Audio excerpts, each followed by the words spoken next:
de 60 toneladas de bestias africanas se reproducen sin control desde hace 30 años. Nadie sabe exactamente cuántos hay. La historia de Pablo Escobar. Los biólogos dicen que más de 100. Los campesinos de la zona dicen que ya perdieron la cuenta. De noche, los hipopótamos bajan al río Magdalena, destruyen cultivos, atacan pescadores, se aparean en aguas que nunca debieron conocer. Son los últimos habitantes de la hacienda Nápoles, y son el legado más absurdo del hombre más rico y más peligroso que América Latina haya producido jamás, Pablo Emilio Escobar Gaviria. En 1989, la revista Forbes lo incluyó en la lista de los hombres más ricos del mundo. Puesto número 7. Fortuna estimada, 25.000 millones de dólares. Pero Forbes se quedó corta, porque Escobar no guardaba su dinero en bancos, lo enterraba, lo escondía en paredes, lo empacaba en caletas selladas con plástico y cemento, dispersas por toda Colombia en ubicaciones que solo él conocía. ¿Cuánto dinero enterró Pablo Escobar? Nadie lo sabe con certeza. La DEA calcula que entre 30 y 50.000 millones de dólares nunca fueron encontrados. 50.000 millones. Más que el PIB de muchos países. Sus contadores confesaron que perdían el 10% anual solo por ratas y humedad. El 10%. 2.000 millones de dólares al año, devorados por roedores porque había tanto efectivo. La historia de Pablo Escobar. Una riqueza que construyó vendiendo cocaína. 80% del consumo mundial pasaba por sus manos. 70 millones de dólares diarios. 2.000 millones al mes. Y la Hacienda Nápoles fue su Versalles. 3.000 hectáreas de territorio privado. Un zoológico con animales traídos de 4 continentes. Flamencos, cebras y 4 hipopótamos que llegaron en un avión Hércules desde África. Esos 4 hipopótamos hoy son 80, o 100, o más, porque cuando mataron a Escobar, nadie supo qué hacer con ellos. Eran demasiado grandes para moverlos, demasiado peligrosos para encerrarlos, demasiado costosos para mantenerlos. Entonces, los dejaron. Y los hipopótamos hicieron lo que hacen los hipopótamos. Se reprodujeron, conquistaron el río, se convirtieron. Es la serie de Netflix. No es la leyenda narco que glorifica al patrón. Es la historia del dinero. ¿De dónde vino? ¿Dónde fue? ¿Y por qué 30 años después sigue siendo? Si este contenido te parece valioso, suscríbete y activa la campanita. El algoritmo decide quién ve estos videos basándose en los primeros minutos. Un clic tuyo puede hacer que esta historia llegue a miles de personas más.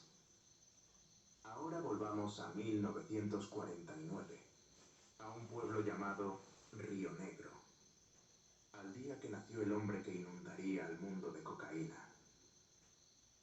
Pablo Emilio Escobar Gaviria nació el 1 de diciembre de 1949, en Río Negro, un pueblo de calles empedradas y casas coloniales en las montañas de Antioquia. Su padre se llamaba Abel de Jesús Escobar. Era campesino. Criaba vacas en una finca pequeña que apenas daba para comer. Un hombre callado, religioso, que nunca entendió en qué se convirtió su hijo. Su madre se llamaba Hermilda de los Dolores Gaviria. Era maestra rural, una mujer ambiciosa, inteligente, que soñaba con que sus hijos se escaparan de la pobreza que ella había conocido toda la vida. Pablo fue el tercero de 7 hermanos. Cuando tenía 2 años, la familia se mudó a Envigado, un municipio pegado a Medellín que en ese entonces era poco más que un pueblo grande con aspiraciones de ciudad. Envigado en los años 50 era un lugar de contrastes brutales. Las familias ricas vivían en casas con jardines. Las familias pobres vivían hacinadas en cuartos de inquilinato, donde los niños dormían de a 3 en una cama. Los Escobar estaban del lado pobre. Pablo creció en un barrio llamado El Dorado, sin pavimento, sin alcantarillado, con un arroyo de aguas negras corriendo por la mitad de la calle. niños jugaban fútbol descalzos. Hermilda trabajaba de sol a sol para pagar la escuela de sus hijos. Quería que estudiaran, que fueran profesionales, que salieran del barro. Pablo era inteligente. Sus maestros lo recordaban como un alumno despierto, capaz de memorizar lecciones con una sola lectura. Pero también era rebelde, desafiante, incapaz de aceptar órdenes de nadie. A los 12 años ya tenía su primer negocio. Compraba dulces al por mayor y los revendía en el colegio con un margen del 50%. Sus compañeros le compraban porque Pablo tenía algo que los otros niños no tenían: carisma. Sabía hablar, sabía convencer, sabía hacer que la gente confiara en él, incluso cuando no debía. A los 15 años, el negocio de dulces quedó atrás. Pablo empezó a robar lápidas suicida. Pero Pablo Escobar ya no le temía a nada. La hacienda quedaba en Puerto Triunfo, Antioquia, a 170 kilómetros de Medellín. 3.000 hectáreas de territorio privado. Más grande que muchos municipios colombianos. Más grande que algunas islas del Caribe. Pablo la compró a principios de los 80, cuando todavía era un narcotraficante en ascenso. La pagó en efectivo. Nadie preguntó de dónde venía el dinero. Lo que construyó ahí adentro desafiaba la imaginación. La casa principal era una mansión de estilo colonial español con 20 habitaciones. Techos de teja de barro, pisos de mármol importado de Italia, baños con grifería de oro, aire acondicionado central en cada cuarto. Un lujo absurdo en una región donde el clima era templado todo el año. Pero la casa era solo el comienzo. Pablo construyó un zoológico privado que rivalizaba con los mejores del mundo. Trajo animales de 4 continentes en vuelos charter que aterrizaban en su pista privada. De África llegaron elefantes, rinocerontes, jirafas, cebras, hipopótamos y leones. De Asia llegaron tigres de Bengala y búfalos de agua. De Australia llegaron canguros y emúes. De América del Norte llegaron bisontes y osos. Más de 200 animales exóticos vivían en la hacienda. Los hipopótamos eran los favoritos de Pablo. Trajo 4 originalmente, un macho y 3 hembras. Les construyó un lago artificial con compuertas que regulaban el nivel del agua. Los alimentaba personalmente cuando estaba en la acción de la hacienda. Los guardias de seguridad tenían órdenes estrictas. Si algo le pasaba a los hipopótamos, rodaban cabezas. Junto al zoológico había una colección de autos clásicos que incluía vehículos de Al Capone, Bonnie y Clyde, y supuestamente uno que había pertenecido a Ernesto Che Guevara. Pablo admiraba a los criminales famosos. Se veía a sí mismo como parte de esa historia. Había una plaza de toros privada donde se organizaban corridas para los amigos del patrón. Una pista de karts donde Pablo corría contra sus hijos y sus sicarios. Canchas de fútbol con iluminación profesional. Piscinas con toboganes de agua. Motos acuáticas para recorrer los lagos artificiales. Y había algo más. Algo que los La visitantes historia no de veían. Pablo Escobar. Debajo de la hacienda existía un sistema de túneles que conectaba la casa principal con múltiples puntos de escape. Búnkeres subterráneos con provisiones para semanas. Habitaciones blindadas con comunicaciones satelitales. Rutas de evacuación que llevaban a pistas de aterrizaje ocultas en la selva. Pablo había construido una fortaleza, pero también había construido algo más personal. En una esquina de la hacienda, lejos de las piscinas y los animales exóticos, Pablo mandó construir una... Algo parecido a lo de Maduro, del régimen de Nicolás Maduro. Mírenlo ahí, en hierro.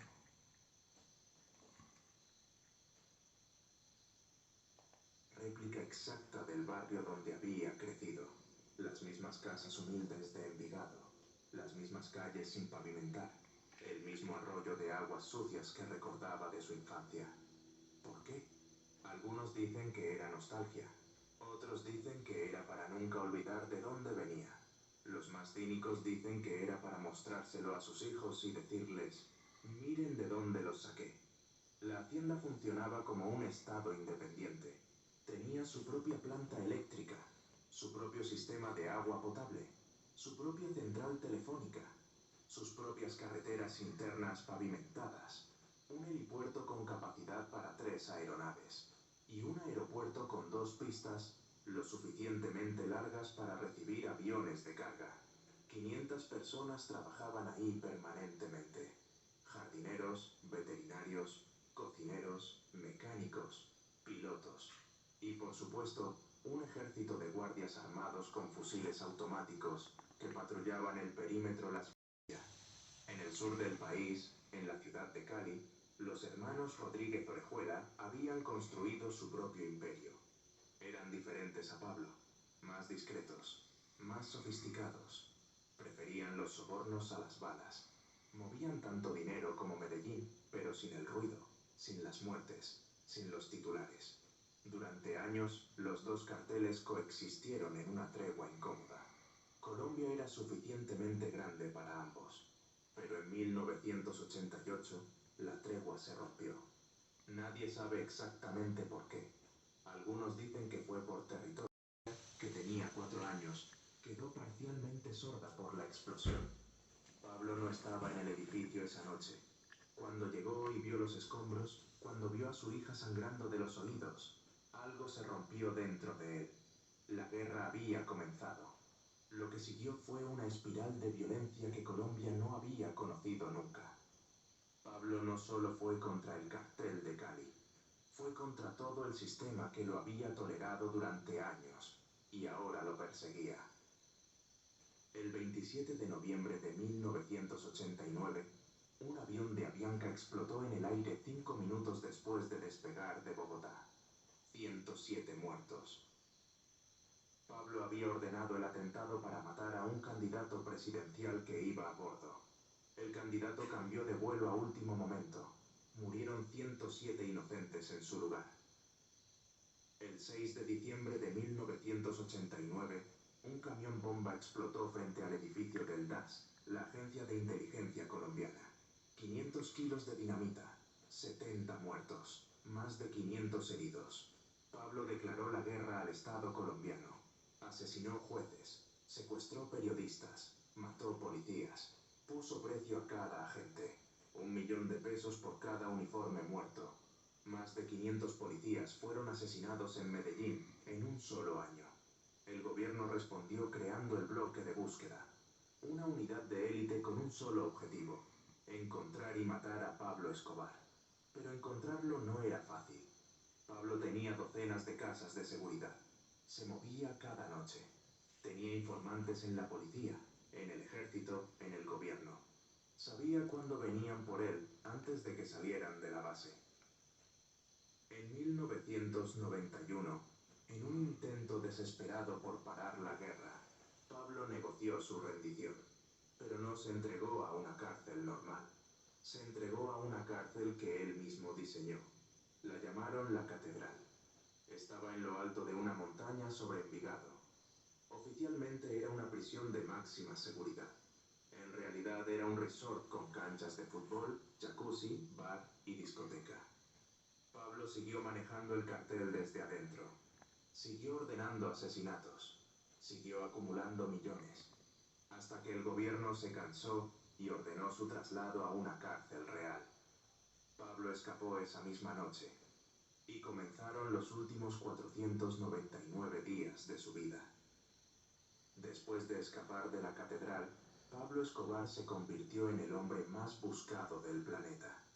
El bloque de búsqueda recibió refuerzos de la DEA, la CIA y las fuerzas especiales estadounidenses.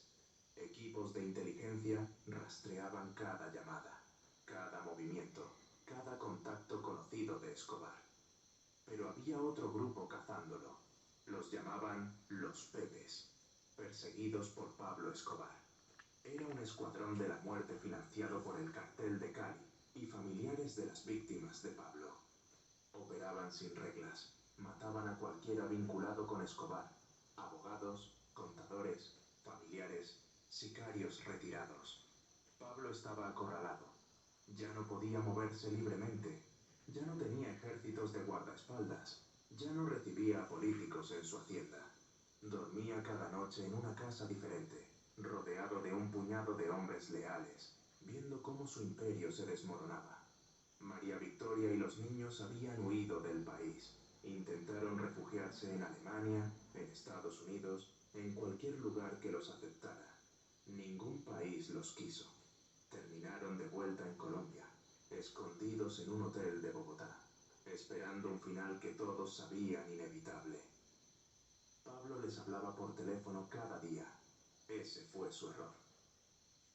El 2 de diciembre de 1993, Pablo llamó a su hijo Juan Pablo desde una casa en el barrio Los Olivos, en Medellín. La conversación duró más de 5 minutos. Suficiente. El equipo de inteligencia trianguló la señal. Identificaron el edificio. Un operativo del bloque de búsqueda rodeó la zona en minutos. A las 3:18 de la tarde, los agentes irrumpieron en la casa. Pablo intentó escapar por una ventana trasera. Salió al tejado descalzo, con una pistola en cada mano. Llevaba una camisa azul y jeans. Lo que pasó después sigue siendo objeto de debate. La versión oficial dice que murió en un tiroteo con el bloque de búsqueda, que recibió disparos en el torso y las piernas, que el tiro final le entró por la oreja derecha y le salió por la izquierda. Pero hay otra versión. Algunos dicen que Pablo se disparó a sí mismo, que siempre había jurado que jamás lo llevarían vivo a una cárcel de verdad, que prefirió morir en sus propios términos. Su hijo Juan Pablo, hoy Sebastián Marroquín, ha dicho públicamente que cree que su padre se suicidó. Nunca lo sabremos con certeza. Lo que sí sabemos es que a las 3:30 de la tarde del 2 de diciembre de 1993, Pablo Escobar estaba muerto en un tejado de Medellín. Tenía 44 años. La foto de su cadáver dio la vuelta al mundo. Gordo, barbudo, con los ojos abiertos mirando al cielo. Los agentes del bloque de búsqueda posaron sonriendo alrededor del cuerpo, celebrando como si hubieran ganado un campeonato. Pero la celebración duró poco, porque cuando empezaron a buscar el dinero, descubrieron algo aterrador. No estaba. Las autoridades confiscaron propiedades por un valor de aproximadamente $100 millones, 800 fincas, 73 aviones y helicópteros, 142 oficinas y bodegas, decenas de carros de lujo, lanchas, motos, la hacienda Nápoles entera, $100 millones.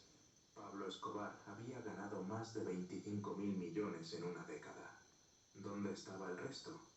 La DEA calcula que entre 30 y 50.000 millones nunca fueron recuperados. Las caletas, los escondites que solo Pablo conocía, las paredes falsas, los sótanos sellados, las fincas abandonadas donde enterró millones en bolsas de plástico. Algunas han sido encontradas. Campesinos que tumban una pared y descubren fajos de dólares podridos. Trabajadores de construcción que encuentran cajas oxidadas llenas de billetes que ya no valen nada.